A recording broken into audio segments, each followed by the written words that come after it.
बुलढाना जिले में petrol diesel की उपलब्धता को लेकर फैल रही चर्चा और किसानों की नाराजगी के बीच जिला प्रशासन ने स्थिति साफ की है। डॉक्टर प्रवीण कुमार देवरे ने बताया कि जिले में आवश्यक मात्रा में पेट्रोल और डीजल का पर्याप्त भंडार उपलब्ध है तथा प्रशासन लगातार पेट्रोल पंप संचालकों और तेल कंपनियों के संपर्क में है। उन्होंने कहा है कि वर्तमान में जिले में करीब 1,40,000 लीटर पेट्रोल और 2,47,000 लीटर डीजल उपलब्ध है, जिससे किसी प्रकार की कमी की स्थिति नहीं है। जिलाधिकारी ने किसानों और आम नागरिकों से अफवाहों पर विश्वास न करने तथा घबराकर ईंधन का अनावश्यक भंडारण न करने की अपील की है। उन्होंने कहा कि प्रशासन स्थिति पर लगातार नजर बनाए हुए है और सभी आवश्यक सेवाओं के लिए पर्याप्त ईंधन उपलब्ध कराया जा रहा है। नमस्कार, मी डॉक्टर प्रवीण कुमार देवरे, जिल्हाधिकारी बुलढाणा जिल्ह्यातील सर्व शेतकरी बांधव आणि भगिनींना माझी नम्र विनंती आहे।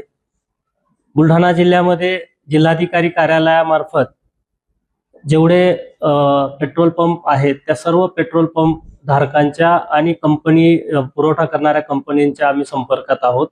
आपल्या जिल्ह्यामध्ये मोठ्या प्रमाणामध्ये जेवढे आवश्यक आहे तेवढा पेट्रोल आणि डिझेल अवेलेबल आहे। कालच आम्ही माननीय पालकमंत्री महोदयांच्या मार्गदर्शनाखाली एक प्रेस नोट इश्यू केली होती। त्या प्रेस नोट मध्ये सुद्धा आम्ही सांगितलं की आपल्या जिल्ह्यामध्ये 1,40,000 लिटर पेट्रोल आणि 2,47,000 डिझेल एवढं उपलब्ध आहे आणि हे वारंवार जसजशी आवश्यकता असेल तसे कंपनी डिझेल आणि पेट्रोलचा पुरवठा करायला तयार आहे। आता ज्या पेट्रोल पंपावर शेतकरी बांधवांनी गर्दी केलेली आहे किंवा ज्या पेट्रोल पंपावर डिझेल पेट्रोल संपलेलं आहे त्या ठिकाणी तातडीने पेट्रोल आणि डिझेल उपलब्ध करून देण्याची आम्ही दक्षता घेत आहोत। सर्वांना माझी नम्र विनंती राहील की आपण पेट्रोल पंपावर आणि डिझेल मागणीसाठीचा जो आपल्याला कालावधी लागणार आहे त्या कालावधीमध्ये शांततेने डिझेल आणि पेट्रोल घ्यावे आणि कंपनीच्या आणि पेट्रोल पंपाच्या लोकांना, तहसील कार्यालयाच्या लोकांना, पोलीस प्रशासनाला सहकार्य करावे।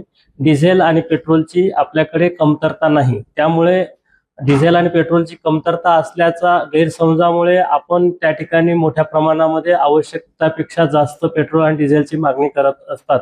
त्यावेळेला थोडीसं बाचाबाची होते किंवा आपली नाराजी होती, हे मी समजू शकतो।